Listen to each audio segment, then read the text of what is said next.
Buenas tardes, doctor Juan Carlos. Mi nombre es Alberto Armenta Salgado.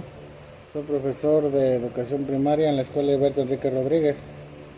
El motivo del video es para comentarles acerca de la investigación que se lleva a cabo sobre el tema potenciar el pensamiento lógico matemático con el uso de aplicaciones digitales en educación primaria. Este tema lo estamos trabajando con las compañeras profesoras Liliana Giles Asensio y la profesora Jesús Guadalupe Torres Aparicio. Hasta el momento tenemos lo que es el capítulo 1. En él se encuentran los antecedentes del problema. En los antecedentes del problema iniciamos con 5 investigaciones previas en las cuales se utilizaron aplicaciones digitales en diferentes ámbitos.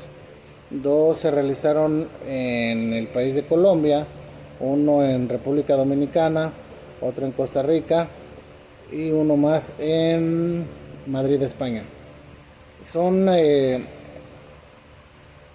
alternativas recientes. La más reciente fue en el 2018, de ahí en el 2016, 2015 y 2007. Cabe mencionar que aunque fueron las dos que fueron en Colombia, fueron en distintas provincias y se obtuvieron resultados diferentes. En ninguna de ellas se obtuvo un resultado que marcáramos como continuo o repetitivo. Tenemos lo que es el diagnóstico de la problemática y el problema.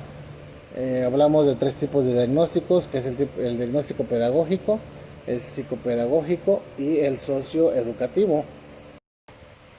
Entendemos que el diagnóstico no es solamente una adquisición simplista de información, sino un proceso de estrategias, técnicas e instrumentos que permiten al investigador lograr cierta veracidad en los resultados obtenidos.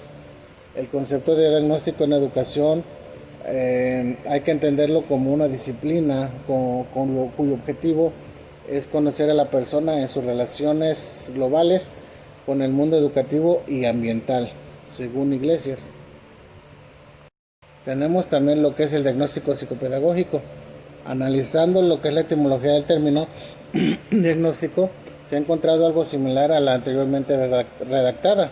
Y dice así: diagnóstico es a través de y conocer en profundidad, que significa gnosco. Es decir, conocer algo utilizando unos medios a través del tiempo o a lo largo de un proceso. Inicialmente el diagnóstico consiste en recoger información a través de tests, entrevistas, para orientar, seleccionar o indicar un tratamiento. El campo del diagnóstico está inundando de polémicas e interrogantes terminológicos que en ocasiones generan cierta confusión o ambigüedad. Hablamos también de lo que es el diagnóstico socioeducativo. El diagnóstico en el ámbito profesional se ha de ocupar de las tomas de decisiones, de las transiciones en el marco académico y la vida laboral y de los procesos de inserción profesional. El diagnóstico y exploración profesional en los procesos de toma de decisiones aparece como efecto dinamizador de la cristalización, elección y realización del proyecto profesional de las personas. Tenemos aquí redactado también que las funciones del diagnóstico son 3. En la primera se conceptualiza el problema desde una determinada perspectiva de análisis y en función de ello se seleccionan las categorías conceptuales que se usarán para explicar el problema. En un segundo momento se configura el objeto de intervención, donde se define espacial y temporalmente el área problemática, es decir, entender las causas y manifestaciones del problema. Y en un tercer momento se delimita la situación, esto es, caracterizar y analizar la acción de los actores en el momento en que se realiza el diagnóstico. Hablamos también aquí del plan de trabajo. Este plan de trabajo se establece con la finalidad de encontrar resultados que permitan mejorar el desempeño de los alumnos de 4º grado de educación primaria, proporcionando la misma igualdad de oportunidades en su educación en un futuro, así como la comprobación de algunas hipótesis de interés institucional y otros factores causales que componen el modelo de jerarquización de problemáticas detectadas en el ambiente escolar. Hablamos también de lo que son los instrumentos de evaluación, así como las técnicas. Los instrumentos de evaluación son formatos de registro de información que poseen características propias. Sirven para recoger la información que se requiere en función de las características del aprendizaje que se pretende evaluar y de las condiciones en que habrá de aplicarse. Las técnicas se definen como procedimientos y actividades realizadas por los participantes y por el facilitador, en este caso el maestro, con el propósito de hacer efectiva la evaluación de los aprendizajes.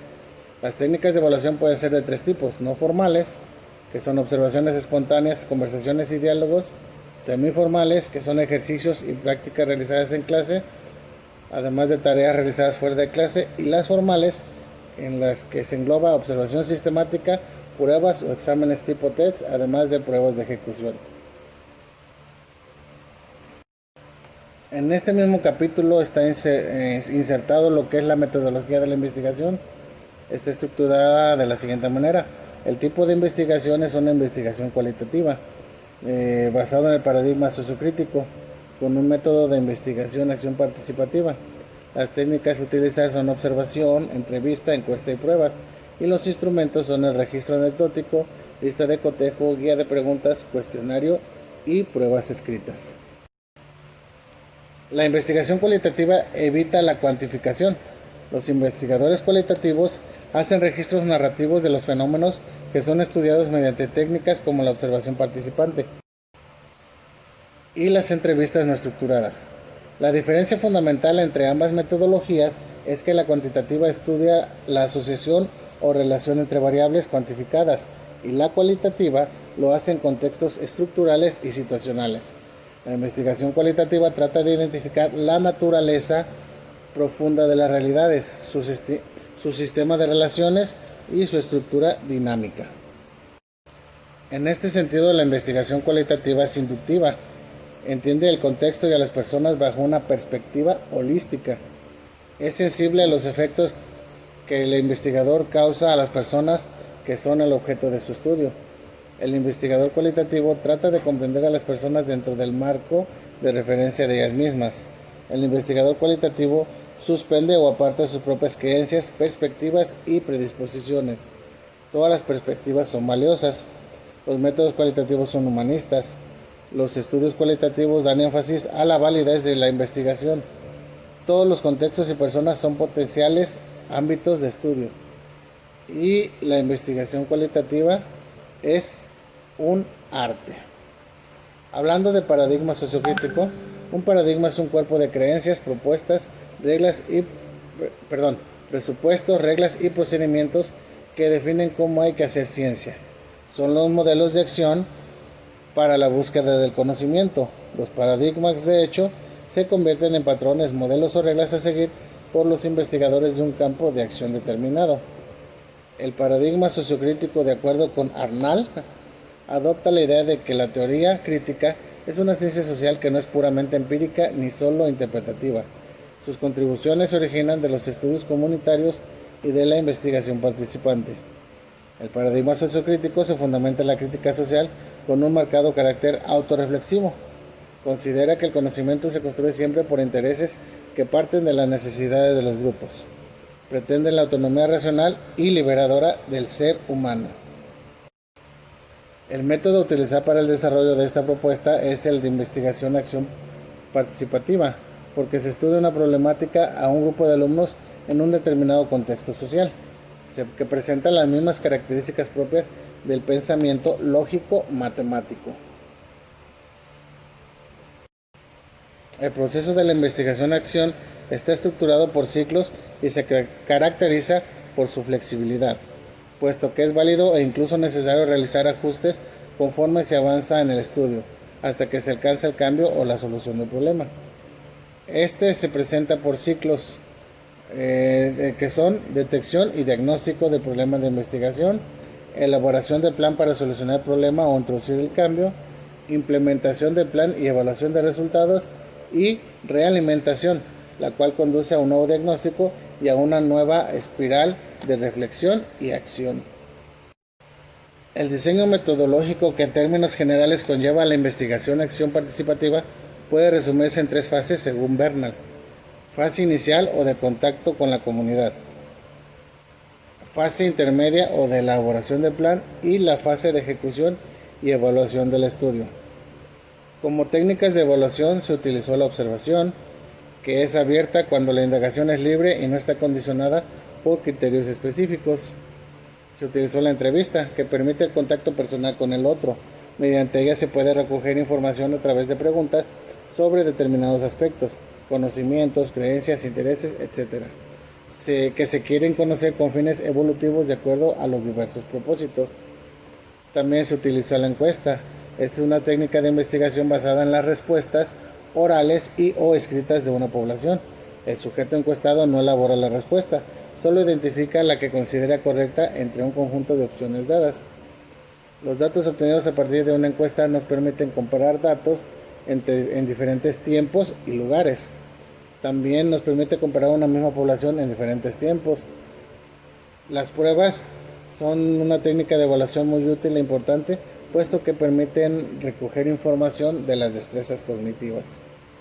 Los instrumentos de evaluación, como el registro anecdótico, son descripciones de hechos que han ocurrido en el transcurso del proceso educativo. Las listas de cotejos es una lista de corroboración o cotejo semejante en apariencia y usos a la escala de calificaciones. La diferencia radica en el tipo de juicio que se solicita. La guía de preguntas es un instrumento que se puede utilizar durante una entrevista. El cuestionario es un instrumento que puede abarcar aspectos cuantitativos y cualitativos. Las pruebas escritas son instrumentos en los cuales las preguntas formuladas por el docente son respondidas por los estudiantes de la siguiente manera: identificando y marcando la respuesta, construyendo la respuesta o bien utilizando una combinación de las dos modalidades anteriores. Esto es lo que tenemos con respecto a lo que es la tesis, es lo que llevamos, y con ello en esta parte la bibliografía que hemos consultado.